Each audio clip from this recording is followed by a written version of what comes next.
à toutes et à tous et bienvenue dans ce 57e Éco-Weekend. Les mois se suivent mais ne se ressemblent pas.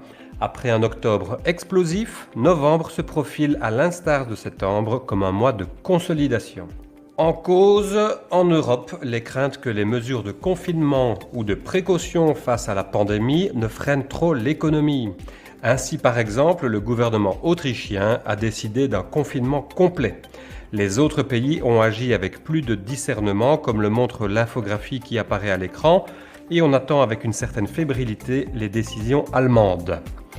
Outre-Atlantique, par contre, c'est l'inverse. Les révisions bénéficiaires positives et enthousiastes font craindre une accélération du tapering, cette fin des politiques incitatives de la Fed annoncée récemment. Et évidemment, comme l'économie est un tout au niveau mondial, on constate un retour en force des sociétés liées à la thématique du stay at home, ainsi qu'un affaissement du pétrole et un effet plutôt bénéfique de la hausse du dollar, ou plutôt de la baisse de l'euro, sur la balance commerciale européenne, ce qui est favorable aux sociétés exportatrices. Au niveau des taux d'intérêt, la courbe américaine a vu sa pente augmenter à travers une hausse des taux à long terme. La hausse des taux en 2022 se précise avec les perspectives économiques en amélioration, alors qu'en Europe, il se précise pour les mêmes raisons qu'il nous faudra attendre 2023 avant de voir la Banque centrale européenne actionner le levier des taux d'intérêt, et cela explique également le mouvement des devises.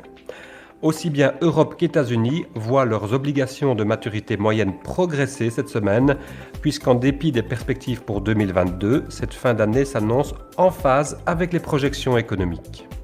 Dans le reste de l'actualité, notons ces plans de relance. Celui du président Biden tout d'abord, 1640 milliards de dollars qui a été validé à la Chambre américaine. Et ensuite celui du Premier ministre japonais fraîchement arrivé, Fumio Kishida, pour 690 milliards de dollars qui amènera l'ensemble de la relance fiscale nippone à plus de 10% du PIB. Les marchés d'actions n'ont pas réagi avec beaucoup d'enthousiasme, les Japonais étant réputés pour dépenser difficilement leur budget de relance. Nul doute sur ce point que l'expertise wallonne en la matière pourrait les aider. En Chine, les relations avec les États-Unis ont évolué favorablement suite à un sommet virtuel entre les deux chefs d'État.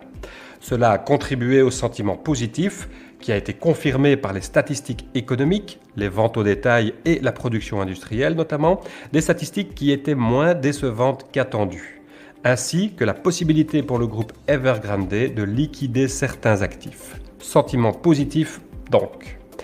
Par contre, le secteur technologique, lui, a déçu dans ses perspectives bénéficiaires, ce qui explique aussi la différence entre les indices Hang Seng et CSI, les bourses de Shanghai et Shenzhen, cette semaine.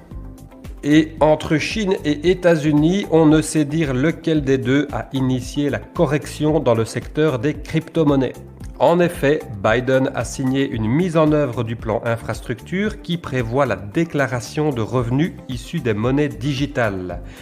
En même temps, le gouvernement chinois envisage quant à lui un tarif punitif sur la consommation énergétique des sociétés qui sont impliquées dans les activités de minage. En conséquence, la correction a avoisiné les 10% selon les crypto-monnaies concernées. C'est ici que s'achève cet Éco-Weekend. Je vous donne rendez-vous le week-end prochain et d'ici là, je vous souhaite une agréable semaine.